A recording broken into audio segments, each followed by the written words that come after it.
Hello students, once again welcome to my YouTube channel, and today we discuss empirical formula, a topic from class 11th. Class 11th का topic है empirical formula, काफ़ी important है और exam में भी काफ़ी आता है। देखिए, तो एकदम शुरू करते हैं फटाफट। देखिए, एक empirical formula क्या है कि जैसे कोई भी कंपाउंड है, सपोज दैट बेंजीन ले लेते हैं, ये बेंजीन का स्ट्रक्चर है, फॉर्मूला हो गया C6H6। ये बेंजीन का मॉलिक्यूलर फॉर्मूला है।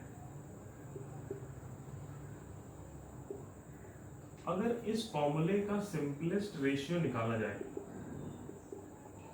सिंपलेस्ट रेशियो, देन क्या होगा? C ratio H is equals to 6 ratio 6 is equals to 1 ratio 1। Then formula will be CH. This formula becomes CH. This is the empirical formula.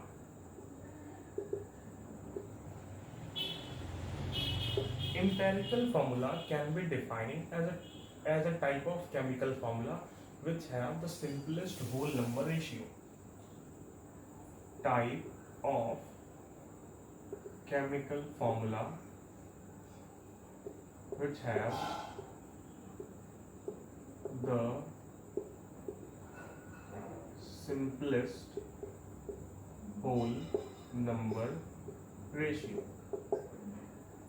is known as empirical formula. empirical formula क्या है कि जब भी हम simplest whole number ratio की बात करते हैं किसी फॉर्मूले में, तो उसको हम empirical formula कहते हैं।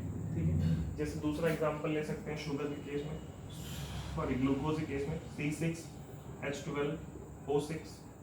इसको अगर हम सिंप्लीफाई करेंगे तो यहाँ पे C ratio H ratio O जो है वो कितना है? 6 रेशियो 12 रेशियो 6, जो कि आएगा 1 रेशियो 2 रेशियो 1। मतलब इसका फॉर्मूला क्या आएगा? CH2O। This is the empirical formula of glucose. Okay, so this is the basic difference between empirical formula and molecular formula. And now we have one or two more formulas, so let's see them। क्योंकि हमें बस ये theory तो लिखनी नहीं है, हमें तो न्यूमेरिकल बनाने हैं। तो न्यूमेरिकल बनाने के लिए हमें कुछ और भी फॉर्मूलों की जरूरत पड़ेंगे। तो वो क्या है वो देखिए। वो फॉर्मूले कुछ ऐसे हैं कि molecular formula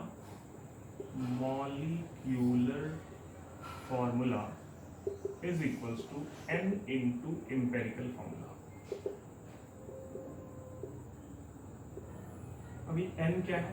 n is simplest whole number, like 1 2 3 4 कुछ भी, इसको बोला गया n।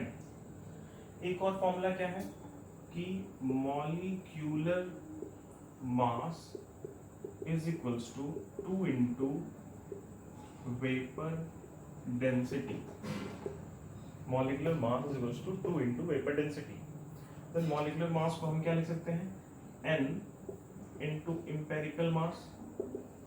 empirical mass जो empirical फॉर्मूले से कैलकुलेट करके आया, और molecular mass जो molecular फॉर्मूले से कैलकुलेट करके आया, is equals to 2 into vapor density। so vapor density is equals to n into empirical mass divided by 2। तो देखिए हमारे पास क्या क्या फॉर्मूले आ गए। एक तो ये आ गया molecular mass is equals to n into empirical formula, then molecular mass is equals to 2 into vapour density.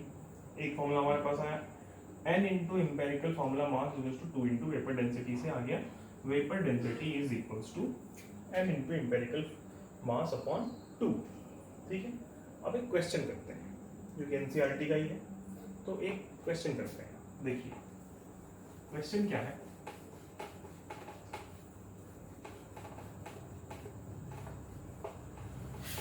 Question है कुछ ऐसा कि 3 एटम्स हैं H C एंड Cl। ठीक है, इनके डिफरेंट डिफरेंट परसेंटेज गिवन है किसी कंपाउंड में, और इनका मोलर मास भी गिवन है। मोलर मास कितना है 98.9, मैं एक बार क्वेश्चन देख लूँ 98.96, और जो हाइड्रोजन का परसेंटेज है वो है 4.07। नाउ जो कार्बन का परसेंटेज है वो है 24.27, ये परसेंटेज वैल्यू है, ये भी परसेंटेज वैल्यू है, और जो क्लोरीन की परसेंटेज वैल्यू है that is 71.65। Okay, now empirical formula निकालना है इसका, ठीक, बाद में एम्पेरिकल मास भी निकालेंगे, ठीक। देखिए, और इसका मॉलिक्यूलर फॉर्मूला भी निकालना है हमें, मॉलिक्यूलर फॉर्मूला भी निकालना है। देखो अब ये कैसे बनेगा, इसके लिए पहले हमें कॉलम बनाने पड़ेंगे कुछ, एक टेबल सी बनानी पड़ेगी। टेबल के स्टार्टिंग में जो होगा, यहाँ पे होगा एटम, तो एटम क्या क्या हमारे पास H है, C है और Cl है, 3 एटम्स है। नेक्स्ट होगा परसेंटेज वैल्यू, तो परसेंटेज वैल्यू क्या है वो हम लिख देते हैं यहाँ पे 4.07, C कितना है 24.27 और Cl कितना है 71.65, ठीक है, ये सारी परसेंटेज वैल्यू गिवन है। अब atomic mass,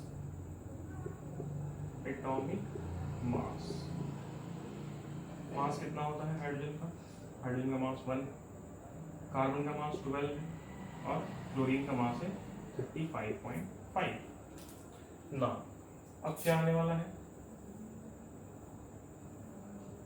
percentage divided by atomic mass,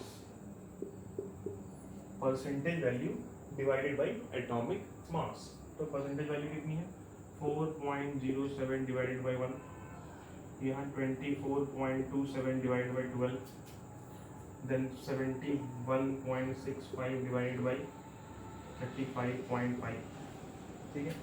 अब देखिए इसको जब हम सॉल्व करते हैं तो यहाँ क्या आ जाता है 4.07, इसको सॉल्व करेंगे तो आ जाएगा 2.02, ठीक है, इसको सॉल्व करेंगे तो ये भी करीब करीब 2.02 के आसपास ही आएगा, ठीक।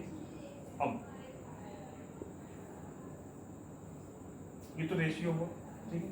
अब हमें क्या निकालना है, इनमें से जो सबसे स्मॉल होगा उससे बाकी सबको डिवाइड कर देंगे, तो सबसे स्मॉल ये भी है और ये भी है, दोनों से सिमिलर वैल्यू आ गई, तो इससे डिवाइड कर देते हैं 4.07 divided by 2.02, then 2.02 divided by 2.02, then 2.02 divided by 2.02, ठीक है। अब इसको सॉल्व करेंगे तो ये 2 आएगा, इसको सॉल्व करेंगे तो ये 1 आएगा, इसको सॉल्व करेंगे तो ये भी 1 आएगा। मतलब हमारे पास जो फॉर्मूला जनरेट हुआ है अभी वो कुछ ऐसा है, वो क्या है ऐसा, H कितने हैं 2 हैं, H2, C कितना है 1 है और Cl भी 1 है, देन C1 एंड Cl1, या तो 1 1 ना ही भी लिखें तब भी चलेगा, CH2Cl, ये क्या है, ये इम्पेरिकल फॉर्मूला है, ये अभी जो निकला ये क्या निकला, दिस इज इम्पेरिकल फॉर्मूला। देखिए बहुत इजी सा कंसेप्ट है, अगर एक टेबल बनाने के लिए आपको पता रहेगा कैसे बनाते हैं टेबल, इसका कंसेप्ट अगर क्लियर रहेगा टेबल का, तो इस क्वेश्चन से इस टॉपिक से जो भी क्वेश्चन आएंगे वो कहीं नहीं गए, आपके ही बस। देखिए अब इसका मास निकालते हैं, एम्पेरिकल मास क्या होगा 1 into 2 प्लस कार्बन कितना है 12 मास होता है, 35.5 क्लोरीन के लिए मास है, तो अब क्या होंगे सबको ऐड कर देंगे, कितना आ जाएगा 14 प्लस 35.5, ये आ जाएगा 49.5, ठीक। 49.5 क्या है, इसका इम्पेरिकल मास है, ठीक। इसका मॉलिक्यूलर मास कितना है 98.96, ठीक है। थोड़ा सा ऊपर से साफ कर देता हूँ, देखिए हमें यह पता है मॉलिक्यूलर मास जो है वो है 98.96, तो फॉर्मूला क्या है हमारे पास कि molecular mass is equals to N into empirical mass. तो मॉलिक्यूलर मास कितना है 98.96 is equals to n into 49.5, ठीक है। तो n is equals to 98.96 divide by 49.5, इसको कैंसिल करेंगे आ जाएगा 2, ठीक है। अब हम लगाएंगे दूसरा वाला फॉर्मूला, क्या, molecular formula is equals to n into empirical formula. वो क्या है, तो मॉलिक्यूलर फॉर्मूला हमें पता नहीं है, निकालना है। तो मॉलिक्यूलर फॉर्मूला क्या आ जाएगा, n कितना है 2, और 2 इंटू एम्पेरिकल फॉर्मूला क्या है H2CCl, तो टोटल कितना हो जाएगा H4C2Cl2, या आप इसको ऐसा लिखिए C2H4Cl2, वो हमारी आदत है कि हम कार्बन को पहले लिखते हैं, ठीक है। बाकी वो भी सही है और ये भी सही है। ये क्या आ गया, ये आ गया मॉलिक्यूलर फॉर्मूला, ठीक है। अब देखिए, अगर हमें इसकी वेपर डेंसिटी पता करनी है, अगर यहीं से हमें वेपर डेंसिटी पता करनी हो, तो मैं इसको थोड़ा सा मिटा देता हूँ, बाकी क्वेश्चन यहीं तक है। अगर इसके आगे भी अगर आपको जाना है, वेपर डेंसिटी अगर आपको पता करनी है, तो उसके लिए आगे कैलकुलेशन देखते हैं। वेपर डेंसिटी कैसे आएगी,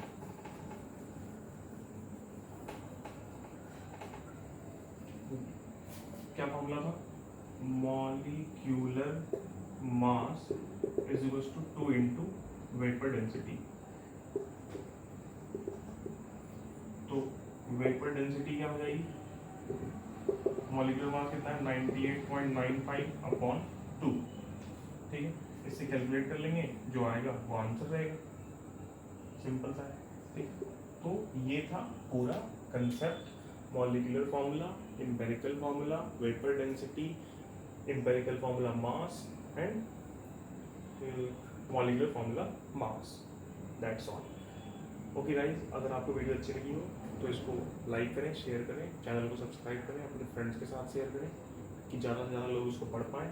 और आपका कुछ पर्सनल कमेंट हो तो आप वो भी मुझे भेजें, कोई टॉपिक आप रिक्वायर्ड हो आपके लिए तो आप वो टॉपिक भेजें, मैं उस पर भी काम करूँगा। Okay, thank you very much.